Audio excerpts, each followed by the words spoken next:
베드로전서 2장 12절부터 17절 말씀을 본문으로 해서요, 행실을 선하게 가져, 행실을 선하게 가져라는 제목으로 말씀을 나누도록 하겠습니다. 12절 말씀을 함께 읽겠습니다. 시작. 너희가 이방인 중에서 행실을 선하게 가져 너희를 악행한다고 비방하는 자들로 하여금 너희 선한 일을 보고 오시는 날에 하나님께 영광을 돌리게 하려 함이라. 아멘. 세 가지를 말씀해 주고 계십니다. 첫 번째로 우리 신앙의 현장이 어디인지를 짚어주고 계세요. 이렇게 말씀하십니다. 너희가 이방인 중에서, 어디 중에서요? 이방인 중에서. 우리 신앙생활의 현장이, 우리가 신앙을 지켜내기 위한, 말씀을 따르기 위한 이 영적 전쟁의 현장이 교회 안에서가 아니라 이방인 중에서, 다시 말해서 이 세상 가운데에서라는 거예요. 예수님께서도 이 사실을 강조하여 말씀하시죠. 너희는 세상의 빛이라. 너희는 세상의 소금이라. 교회 안에서의 빛이 아니라 세상의 빛이라. 이 어두운 세상을 밝혀줄 빛이라. 또 너희는 교회 안에서의 소금이 아니라 세상의 소금이다. 세상에서 소금이 되어서 맛을 내는 것처럼 살려내는 일을 하는 거다. 이 편지를 받아보는 수신자들, 그들이 어디 있는가? 1장 1절에 보니까요, 본도, 갈라디아, 갑바도기아, 아시아, 비두니아에 흩어진 나그네들, 세상에 흩어져 있는 자들입니다. 거기에서 신앙생활을 하는 거죠. 이 세상에서 신앙을 지켜내기 위한 영적인 싸움을 싸우는 겁니다. 이 세상에서, 하나님 우리를 보내신 그 직장에서, 사업터에서, 학교에서, 학원에서, 거기서 그리스도의 사람으로서 이 신앙을 지켜나가는 거예요. 하나님을 알지도 모르고 또 섬기지도 않고 경외하지도 않는, 하나님 말씀의 법을 따르지 않는 이 이방 사람들 중에 함께 있으면서, 그러나 그들과 구별되어 하나님의 사람으로서의 그 정체성을 알고 지켜가면서 그곳에서 하나님을 섬기는 예배의 삶을 살아가는 겁니다. 두 번째로요, 이방인 중에서 우리가 어떻게 살아야 되는가 말씀하시기를, 행실을 선하게 가져야 한다. 이 세상 가운데 우리가 보냄을 받아서 이방인 중에 있지만 이방인의 삶을 그대로 사는 것이 아니라 행실을 선하게 가져야 된다. 그 이유를 이렇게 말씀을 하십니다. 너희를 악행한다고 비방하는 자들로 너희 선한 일을 보게 하라라는 거죠. 당시에 세상은 교회가 악하다라고 하는 오해와 비방의 말들이 있었습니다. 이런 이유였었어요. 첫 번째로는 이 교회라는 집단은 국가를 부정한다. 반정부적인 집단이다. 이런 오해와 비방의 말이 있었습니다. 우리가 예수님을 유일하신 그리스도로 믿고 또 주님으로 고백을 합니다. 여러분들은 예수님을 구주로 믿으십니까? 구원자 또 주님으로 영접하십니까? 우리가 예수님을 믿는다라는 것은 단순히 그분을 구원자로만 믿는 것이 아니라 우리를 죄와 사망 마귀의 권세에서부터, 이 저주에서부터, 사망에서부터, 지옥에서부터 건져내시는 유일하신 그리스도로 분명히 믿지만, 또한 그 예수님은 우리의 주님으로 믿고 영접하는 거예요. 우리가 주님, 헬라식 발음으로 퀴리오스라고 예수님을 고백하는데, 이 주님이라는 이 고백은 당시에 로마 황제에게만 붙여졌던 칭호입니다.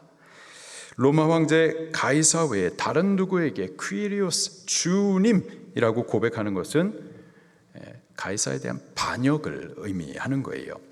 예수님을 주님이라고 고백하는 교회에 대해서 그렇게 생각을 했었던 거죠. 로마에 대한 반역 집단이다. 국가를 부정하고 반정부적인 집단이다. 이런 오해와 비난을 받았었던 겁니다. 특별히 당시에 로마 황제는 그냥 우리가 비슷한 사람이 아니라 신으로 여겨졌었어요. 그를 신으로 숭배했었습니다. 사람들이 그를 신으로 숭배할 때 교회도 숭배해야 되나요? 숭배할 수가 없는 거죠. 그를 숭배하여서 그를 향해서 제사를 드리는데 그 제사에 우리 참여할 수 있나요? 참여할 수 없는 겁니다. 때문에 이 교회라는 집단이 반정부적인 집단이다.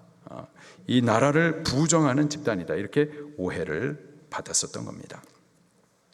황제를 향해서뿐만 아니라 이 로마라는 나라 자체가 아주 그냥 신으로 가득했어요. 신이 얼마나 많았는지 이름도 없는 신들까지도 있었습니다. 온갖 우상 숭배가 가득했던 그 도시 안에서 사람들이 우상 숭배한다 그래가지고 우리도 같이 따라서 우상 숭배할 수 있나요? 숭배할 수가 없는 겁니다. 그들이 드린 우상의 제사 이런 것들을 피하니까 사람들 가운데 반사회적인 집단이다. 저들이 제사에 참여하지 않기 때문에 불운과 재앙이 따른다. 이러한 오해와 비방을 받았었던 겁니다. 또 이 교회라는 집단이 가족을 해체한다. 가족 해체를 조장하는 그런 집단이다. 이런 비난도 받았었습니다. 우리가 예수님을 믿으면은 거듭 태어나죠. 예수님 안에서 우리 새 생명을 얻고 다시 태어나는 겁니다. 하나님은 우리의 아버지가 되시고 우리는 하나님의 자녀가 되는 거예요. 그리고 예수님 안에서 같은 하나님을 아버지라고 부르는 우리 서로는 영적인 형제와 자매와 또 영적인 가족이 되는 겁니다. 할렐루야. 이렇게 예수님을 믿는 사람들이 교회를 가더니 다른 사람들, 우리 가족이 아닌데 다른 사람들을 향해서 형제님, 자매님, 그들과 가족이라고 하는 동안에 이 사람들이 예수님 믿더니 가정을 버린다, 부모에게 불효한다, 이런 오해를 받았었던 거죠. 그리고 이 교회 집단들은 교회 가가지고 사람을 뜯어먹는다, 식인 행위를 한다. 저들의 종교 행위 가운데, 의식 가운데 사람을 뜯어먹고 피를 마신다. 이러한 또 오해와 비난이 있었어요. 왜 그랬을까요? 성찬식 때문에 그랬습니다. 우리가 예수님의 살과 피를 먹고 마신다. 우리가 예수님의 피와 살을 먹는다, 마신다. 어떤 의미입니까? 예수님을 믿음으로 그분을 내 안에 모시는 것을 말하는 거죠. 그분이 내 안에, 내가 그분 안에, 그분과의 연합을, 영적인 연합을 의미하는 거예요.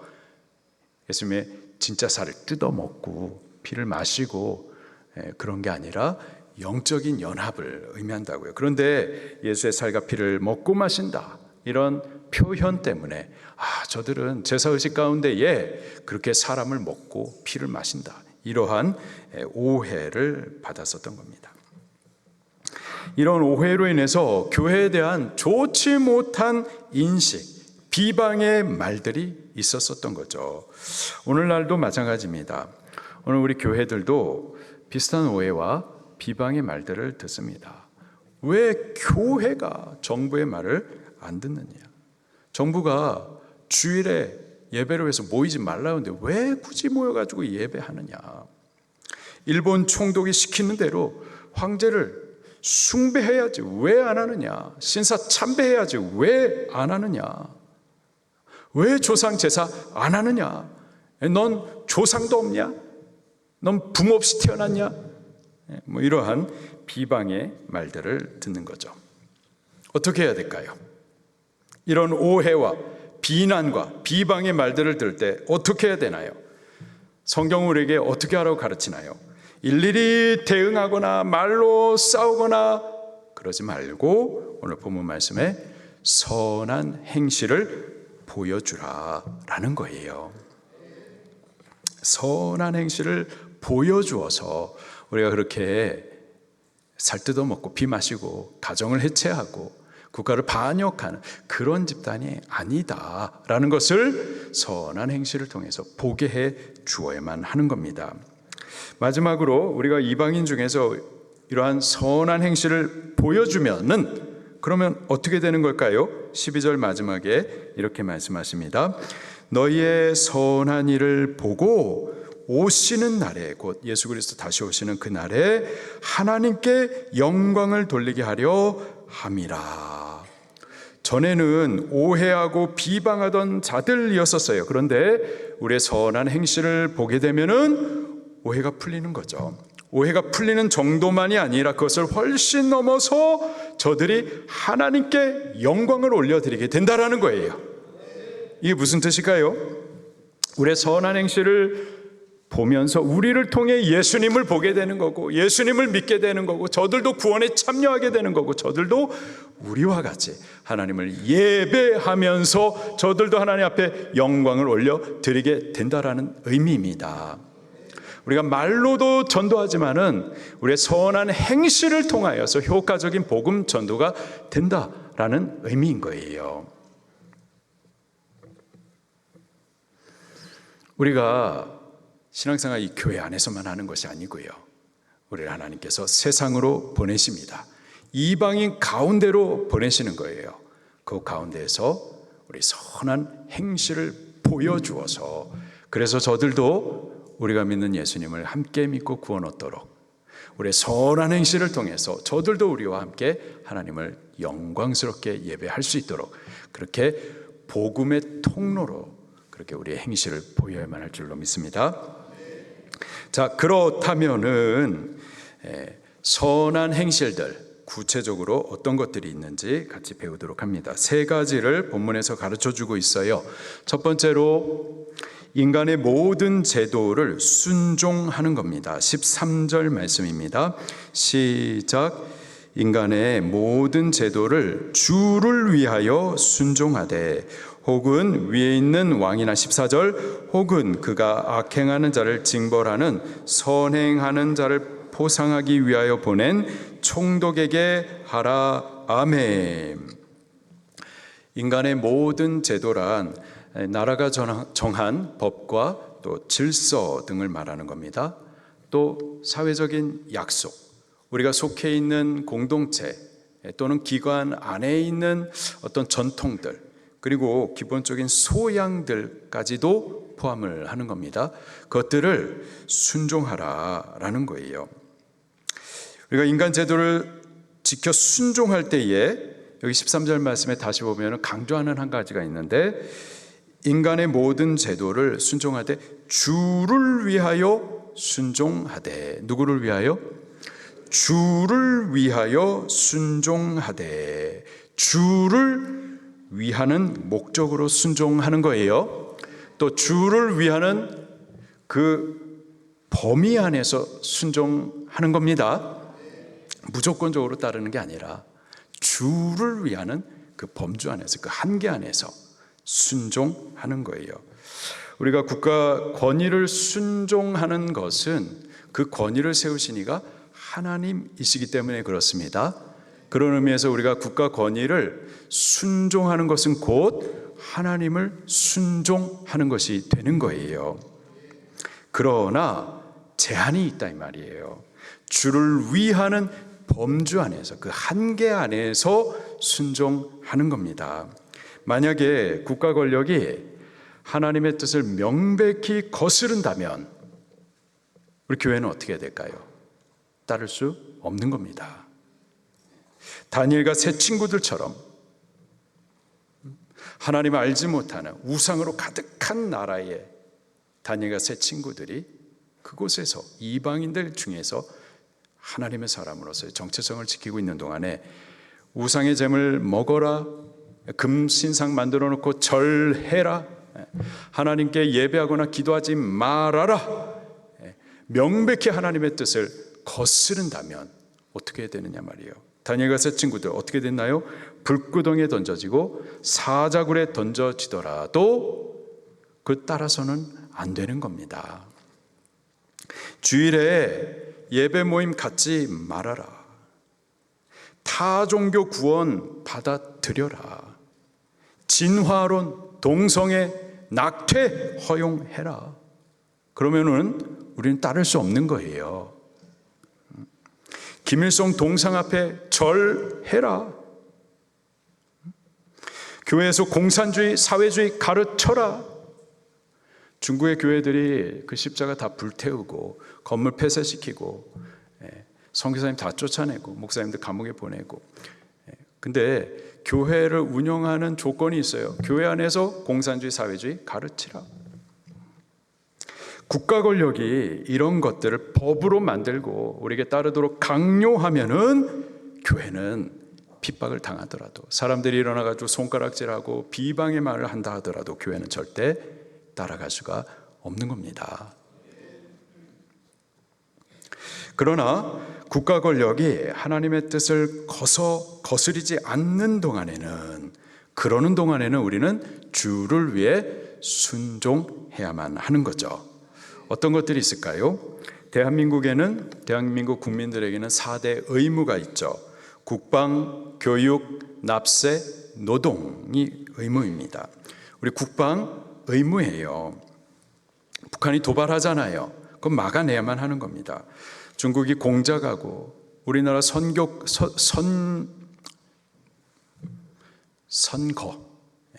제가 지금 선교에 지금 이렇게 다 머리가 있어요. 선거까지도 중국이 우리에게 개입을 하고 또 정보를 유출해가고, 그럼 막아야죠. 그건 나라를 지키기 위한 의무인 거예요. 그것을 못하게 하는 것이 반국가적인 행위인 겁니다. 교육도 의무예요. 열심히 공부하셔야죠. 배우셔야죠. 그러나 주를 위해서 공부하셔야만 하는 겁니다. 우리 자녀들 주를 위해서 가르쳐야지 자기를 위해서 가르치면 안 돼요. 납세도 의무예요. 세금 내시기를 바랍니다. 또 노동, 도둑질하지 말고요. 남의 것을 빼앗아서 살려고 하지 말고요. 정당한 방법으로 수입을 창출하셔야만 하는 거죠. 또 공공의 질서도 주를 위해서 지키셔야만 하는 겁니다. 휴지 아무데나 버리지 마시고요. 침 아무데나 뱉지 마시고요. 또 줄도 좀 잘 서시고요. 윗집, 아랫집 좀 배려해서 저녁에 너무 시끄럽게 하지 마시고요. 이렇게 공공의 질서도 주를 위해서 지키셔야만 하는 겁니다. 또 도덕과 교양도 있으셔야 돼요. 우리 엘리베이터 탈 때 내가 먼저예요? 어른들이 먼저예요? 어른들이 먼저입니다. 내가 먼저예요? 유모차가 또는 휠체어 타신 분이 먼저예요? 유모차, 휠체어 타신 분들이 먼저입니다. 내가 먼저예요? 여자가 먼저예요? 레이디 퍼스트입니다. 우리 방주교회는 적어도 이런 것은, 이런 기본적인 교양은 잘 지키고 있어요? 있어요? 있어요. 잘 지키고 있습니다. 이런 기본적인 소양도 주를 위해서 배우고 또 지켜 가셔야만 하는 겁니다. 우리가 주를 위해서 이러한 인간 제도를 지켜나가면은 어떻게 되는지 15절 말씀을 또 읽겠습니다. 시작. 곧 선행으로 어리석은 사람들의 무식한 말을 막으시는 것이라. 아멘. 어리석은 사람들이란 12절에 보니까 성도들이 악행한다고 오해하고 비방하는 자들을 말합니다. 그들의 무식한 말이란 교회에 대한 오해의 말들, 비방의 말들을 뜻하죠. 우리의 선한 행실이 그들의 오해의 말들, 비방의 말들을 막을 수 있다라는 겁니다. 교회가 총칼을 들고 싸울 수 있습니다. 악법에 대항하여서 목소리를 낼 수 있습니다. 천만인이 함께 모여가지고 우리 교회의 힘을 과시할 수도 있습니다. 그러나 비방하는 자들, 박해하는 자들을 막을 수 있는 성경의 가르침, 이는 주를 위해서 선한 행실을 행하라라는 거예요. 주를 위해서 선한 행실을 보여주는 겁니다.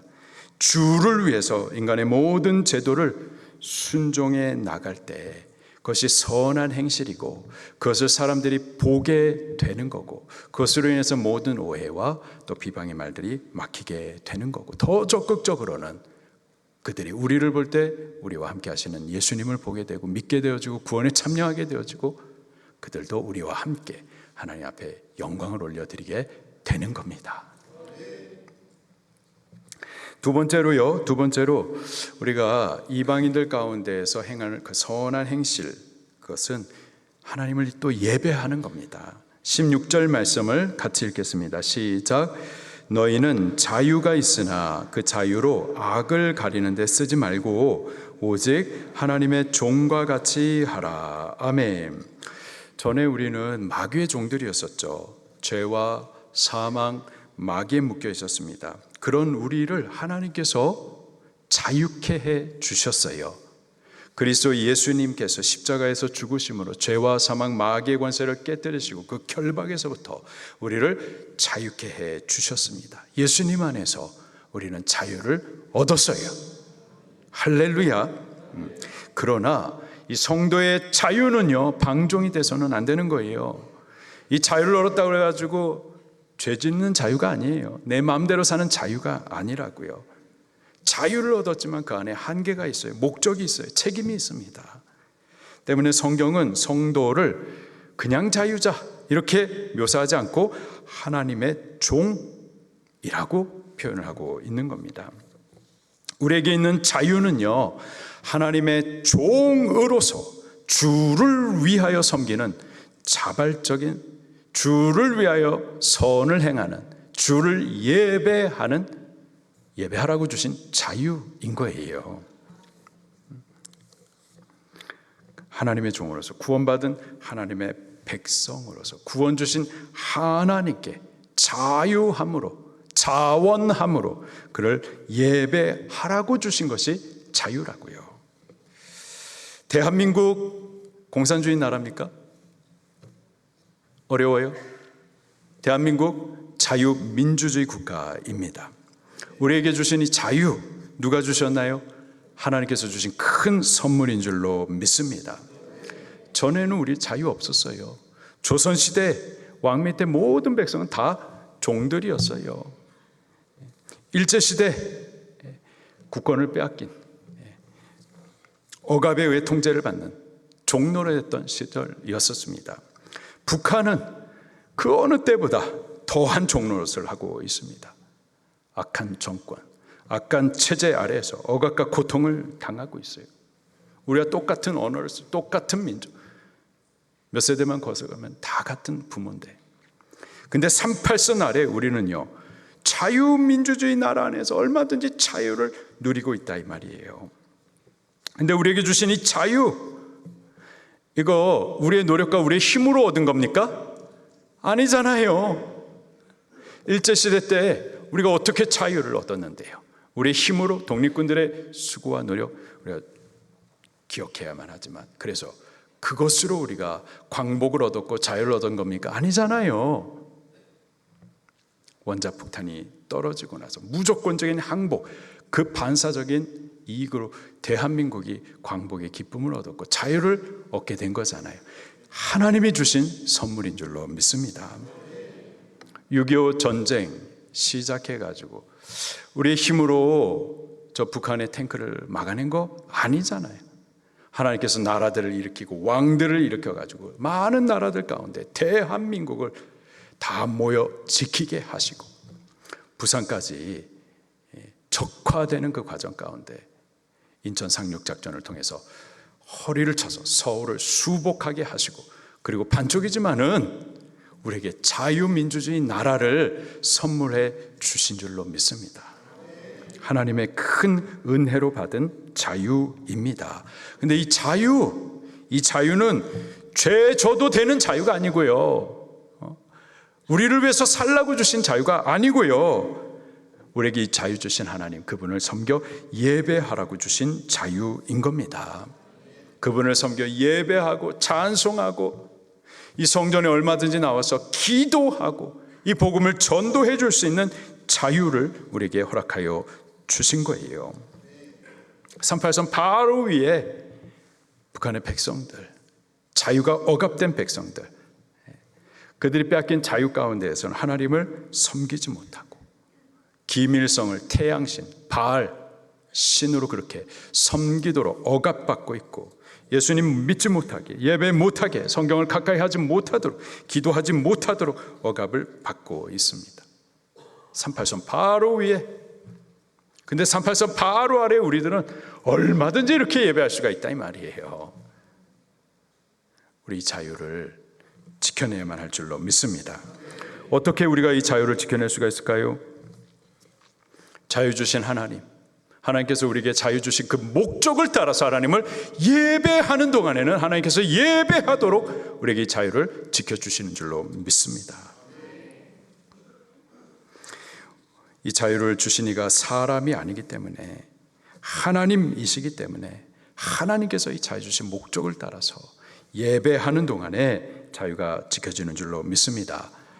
그런데 우리가 예배 안 한단 말이에요. 예배를 안 하니까 자유를 거두시는 거예요. 하나님께서 대한민국의 자유민주주의 대한민국의 자유를 선물로 주셔가지고 이 자유 안에서 우리가 하나님을 예배해 왔어요. 예배하는 동안 많은 은혜와 복을 누려 왔습니다. 은혜와 복을 많이 누리는 동안에 배불렀어요. 그래서 예배 안 해요. 주일 성수 안 해요. 놀러들 다녀요. 그러니까 자유를 빼앗기는 거예요. 나라가 자유를 빼앗는 게 아니라, 사람이 자유를 빼앗는 것이 아니라, 나라를 통해서, 왕을 통해서 하나님을 예배하지 않는 그 백성들을 징벌 하시면서 자유를 거두어 가시는 거라고요. 나라하고 싸우려고 해서는 안 되고, 사람하고 싸우려고 해서는 안 되고, 하나님께서 자유 주신 그 목적을 따라서 바르게 예배하는 동안에 우리는 자유를 회복받을 수가 있는 줄로 믿습니다.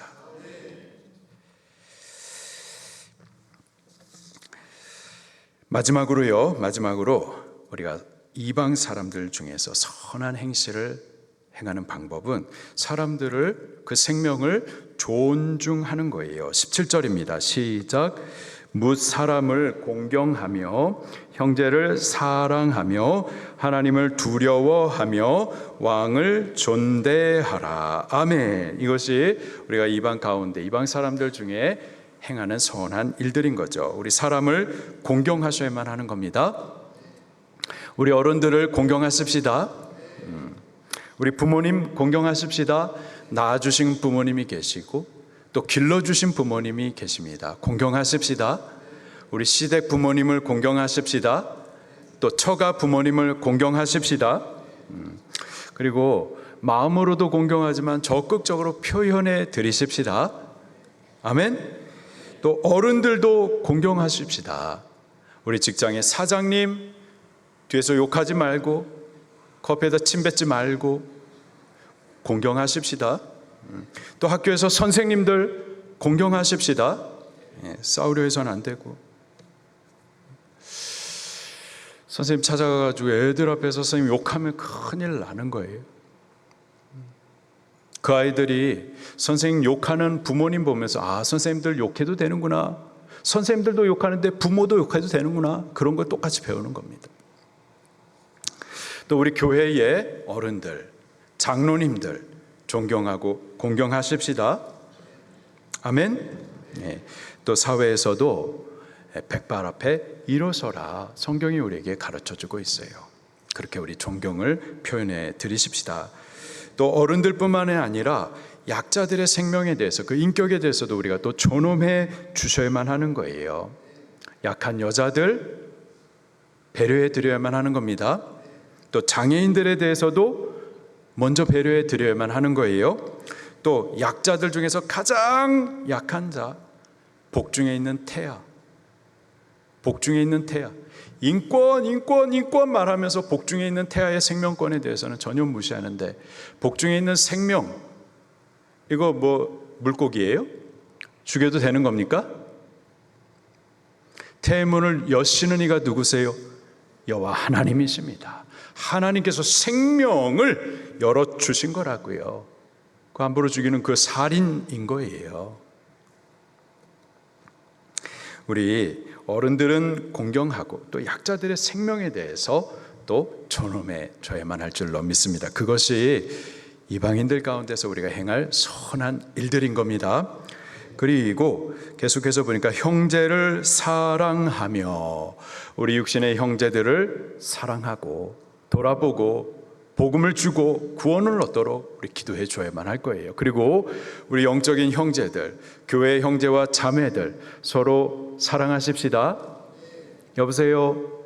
네, 서로 미워하지 마세요. 여보세요? 서로 사랑하십시다. 그리고 우리 부부간에도 뜨겁게 사랑하십시다. 아멘. 또 이웃간에도 윗집하고 아랫집하고 축복해 주십시다. 아멘. 그리고 17절 마지막에 보니까 하나님을 두려워함으로 누구를 존대하라? 왕을 존대하라. 왕을 존대하는데 하나님을 두려워함으로 왕을 존대하는 거예요. 우리 나라의 지도자들을 존대하고 공경하셔야만 하는 겁니다. 이 왕은 스스로 세워지는 것이 아니라 하나님께서 세우시기도 하고 하나님께서도 폐위하기도 하십니다. 하나님께서 왕을 왜 세우실까요? 14절 말씀을 다시 한번 읽어볼게요. 13절 14절 시작. 인간의 모든 제도를 주를 위하여 순종하되 혹은 위에 있는 왕이나 혹은 그가 악행하는 자를 징벌하고 선행하는 자를 포상하기 위하여 보낸 총독에게 하라. 아멘. 이 나라의 지도자들, 왕 혹은 대통령, 통치자들, 그들을 하나님께서 세우시는데 그들은 뭐 하는 자들인가? 악한 자들에 대해서는 징벌하고 선한 자들에 대해서는 포상한다라고 말하고 있어요.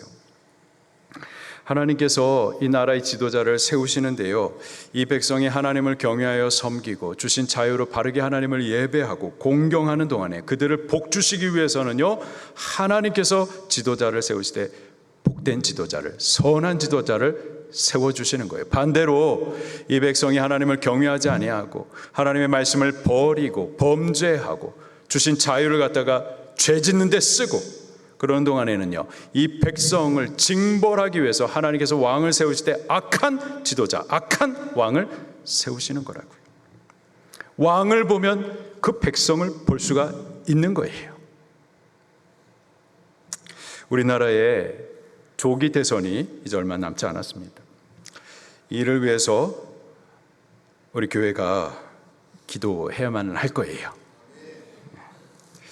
기도함으로 바르게 분별해서 바른 자를 우리 선출하셔야만 하는 겁니다. 기도하시면서 분별하셔야 돼요.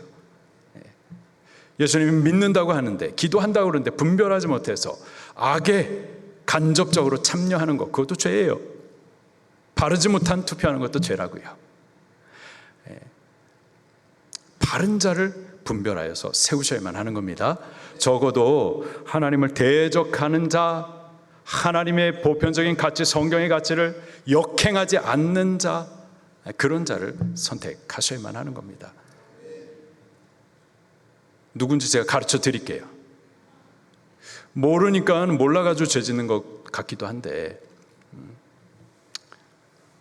가르쳐 드릴게요. 잘 분별해서 바르게 선거도 하셔야만 할 줄로 믿습니다. 그리고 이를 위해서 우리가 특별한 기도도 하고 또 특별한 교회적인 금식도 같이 하도록 하십시다. 그래서 나라와 민족이 하나님 앞에 복을 받을 수 있도록 복된 지도자가 세워지도록 우리 같이 한번 기도도 하고 금식도 하면서 하나님 앞에 적극적으로 무릎 꿇도록 하십시다. 이것이 이 나라를 위한 하나님을 두려워하면서 왕을 존대하는 선한 일들인 거예요.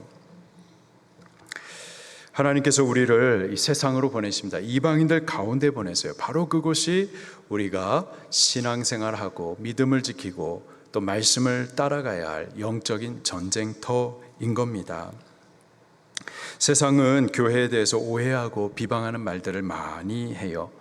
그것들에 대해서 우리가 하나하나 대꾸하고 말로 싸우려고 해서는 안 되고 성경이 우리에게 가르쳐 주시는 방법을 따라서 그들 앞에 선한 행실을 보여주는 겁니다. 주를 위하여서 나라의 모든 제도를 힘써 순종하고 또 하나님을 예배하고 또 생명을 존중하면서 세상 가운데 예수님 믿는 사람들이 어떤 사람인지를 보여드리도록 하십시다. 이번 한 주간 동안에 그렇게 살기를 힘써 보시기를 예수님 이름으로 축원합니다. 말씀 붙들고 통성으로 기도하시겠습니다.